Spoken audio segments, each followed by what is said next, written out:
Napoleon Bonaparte, a name synonymous with ambition, strategy, and ultimately tragedy, entered this world on the island of Corsica in 1769. His family, of modest nobility, instilled in him a strong sense of Corsican identity, a factor that would later play a part in his complex relationship with France.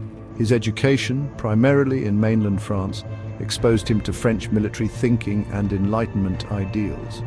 This combination of influences, along with his own sharp intellect and insatiable ambition, would shape the man who would come to dominate Europe.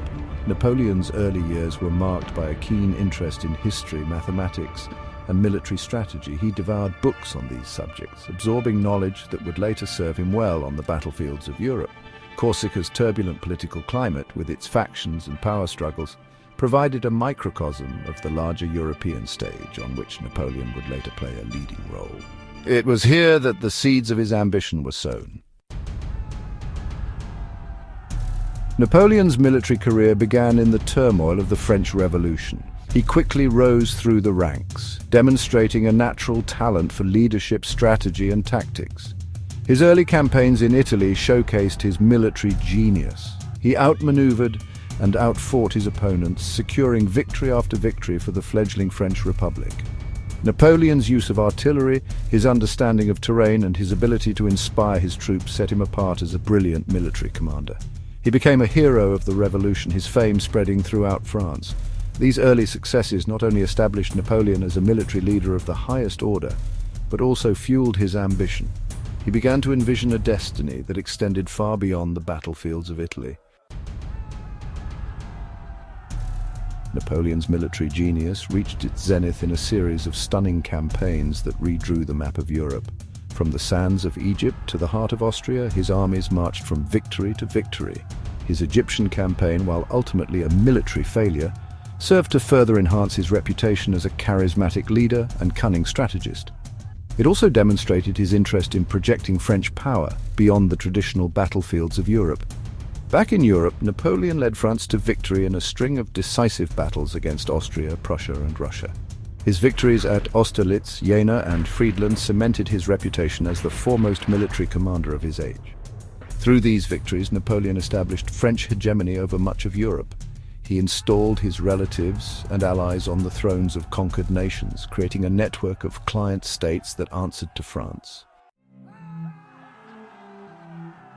In 1804, Napoleon crowned himself Emperor of the French, signifying his absolute power and ending the French Revolution. He implemented significant reforms in France, centralizing the government, overhauling the legal system, and establishing the Bank of France.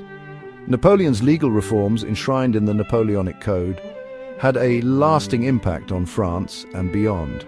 The code established the principle of equality before the law and guaranteed property rights, though it also curtailed some individual liberties.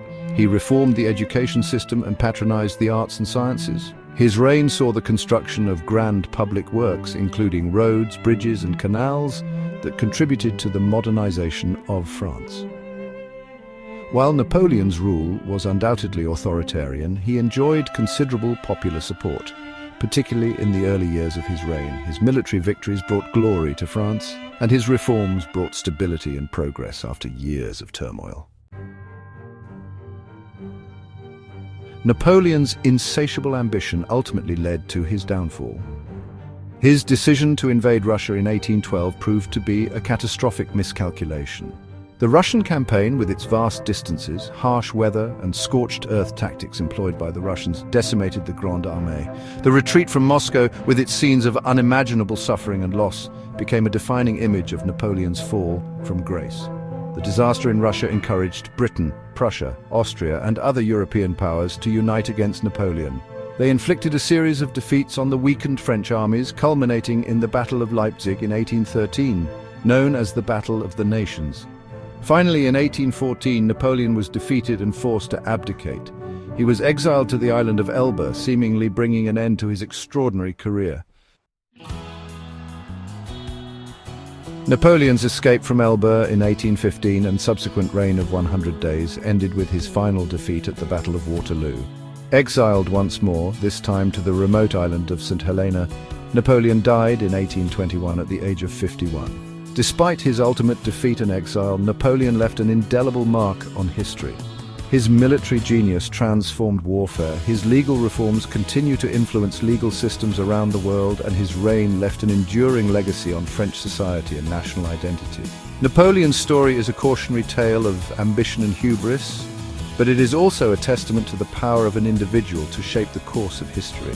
His life and legacy continue to fascinate and inspire, ensuring that his name remains etched in the annals of history.